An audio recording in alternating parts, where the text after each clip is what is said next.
2NURFM News for our sponsored Terrace Boating with up to $1,000 off Yamaha engines. It's 7:30. Good morning, I'm Belinda De Lasheras with Hunter News.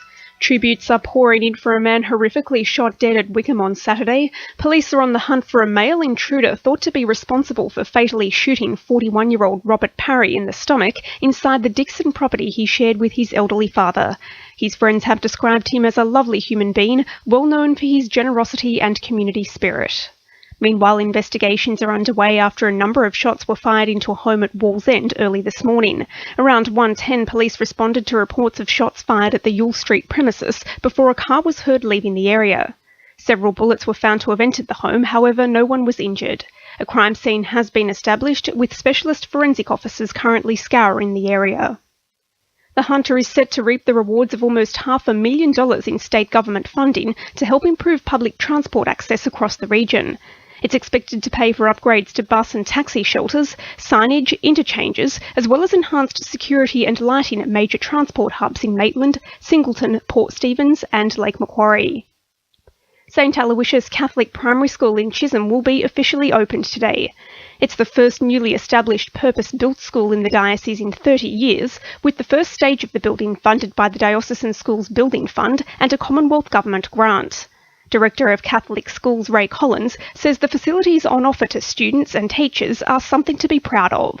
Innovative architecture and the nature of the learning spaces that have been provided. I think most visitors to the school will be noticing things such as learning commons, movable walls between the classrooms, areas for group activity outside the student's home classroom, if you like, and a significant range of technology being utilised as well. Work is set to continue on finishing touches to Newcastle's Anzac Memorial Bridge tonight, in time for next month's Gallipoli Centenary celebrations. The final 4 bridge spans will be installed, with work to get underway from 7. Traffic control measures will also be put in place along Memorial Drive, with at least one lane expected to close between Parkway Avenue and High Street. The Hunter Street Facade Improvement Project is appealing for applicants for its final round of funding. So far, 58 grants have been awarded and 47 projects completed along the street, valued at a combined $330,000. Newcastle Lord Mayor Nuatali Nelms says the grant is open to business owners with a shopfront along Hunter Street. We've got 47 properties already done, so we're hoping with a couple more currently underway that after this grant round is done, we'll have several more to add to that list. So I would encourage building owners to take advantage of these grants, to upgrade your buildings, give them a fresh new look. It really is a win-win for everybody. Now with sport, Sarah Giuliano. The Newcastle Knights' inaugural 1988 side watched on during the team's 24-14 win over New Zealand Warriors at Hunter Stadium on Saturday. The team fought hard, harking back to the team's early days after the Warriors led 14-6 before halftime. Jane Gagai was a key player, scoring 2 tries for the Red and Blue and intercepting a crucial pass between Kiwis at Newcastle's 10-metre line in the 73rd minute.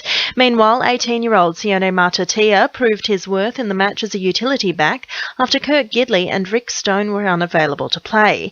Sione brothers Chanel and Pat are seeking to renew their contracts as well as Sione, once arrangements are finalised in securing a new agent. It's understood the brothers could renege on their letters of intent sent to the Bulldogs stating interest in 4-year contracts with the club from 2016. And the Newcastle Jets midfielder Zenon Caravella says it was a lapse of concentration which led to Sydney FC's 1-0 victory at Hunter Stadium on Friday. The team will focus on the issue as they prepare to play spoilers for Melbourne City's top 6 hopes at Amy Park on Saturday. That's sport. I'm Sarah Giuliano. 2NURFM News Time is 26 to 8.